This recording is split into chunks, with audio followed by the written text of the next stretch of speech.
उत्तरी हवा और सूर्य की कहानी। एक बार की सूर्य और उत्तरी हवा नॉर्थ विंड में बहस छिड़ गई। उत्तरी वायु घमंडी और जिद्दी प्रवृत्ति की थी। उसे अपनी शक्ति पर बड़ा अभिमान था।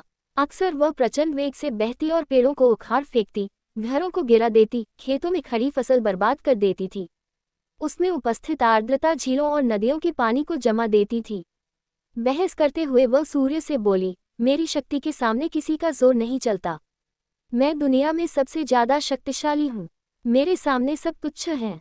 सूर्य नम्रता से बोला, मेरे विचार से हर किसी में शक्तियाँ भी होती हैं और कमजोरियाँ भी। इसलिए कोई खुद के सबसे शक्तिशाली होने का दावा नहीं कर सकता। खुद पर घमंड करना उचित नहीं है। हमें सबका सम्मान करना चाहिए और सबके साथ मिलजुल कर रहना चाहिए। उत्तरी हवा तुनक कर बोली, मैं तुम्हारी बात नहीं मानती। मैं सबसे ज्यादा शक्तिशाली हूँ और ये मैं तुम्हें साबित करके दिखाऊंगी। ऐसी बात है तो अपनी ताकत साबित करने के लिए तैयार हो जाओ। नीचे देखो, धरती पर एक व्यक्ति दुशाला ओढ़े पैदल जा रहा था। तुम उसकी दुशाला उसके शरीर से हटा दो, मैं मान जाऊंगा कि तुम सबसे ज्यादा शक्तिशाली हो। सूर्य उत्तरी हवा को चुनौती देते हुए बोला, इसमें कौन सी बड़ी बात है। कुछ ही देर में उस आदमी की दुशाला धरती पर पड़ी होगी। कहकर उत्तरी हवा अपने प्रचंड रूप में आ गई। धरती पर धूल भरी आंधी चलने लगी, पेड़ पौधे लहराने लगे, सूखे पत्ते व अन्य सामान उड़ने लगे, मौसम ठंडा होने लगा। पैदल जा रहे व्यक्ति की दुशाला भी हवा के वेग के कारण उड़ने लगी, लेकिन उसने उसे पकड़ लिया और अपने शरीर से कसकर लपेट लिया।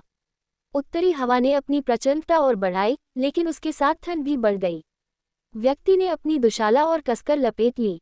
बहुत प्रयासों के बाद भी उत्तरी हवा उसके शरीर से दुशाला हटा नहीं पाए।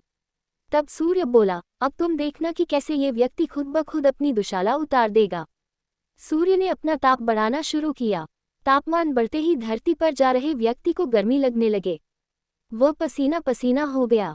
फिर क्या, उसने खुद ही अपनी दुशाला उतार दी। ये देखकर उत्तरी हवा बहुत शर्मिंदा हुई। अपने घमंड के कारण उसे सूर्य के सामने नीचा देखना पड़ा। उस दिन के बाद से उसने अपनी शक्ति पर कभी घमंड नहीं किया। सीख, घमंडी का सिर नीचा होता है।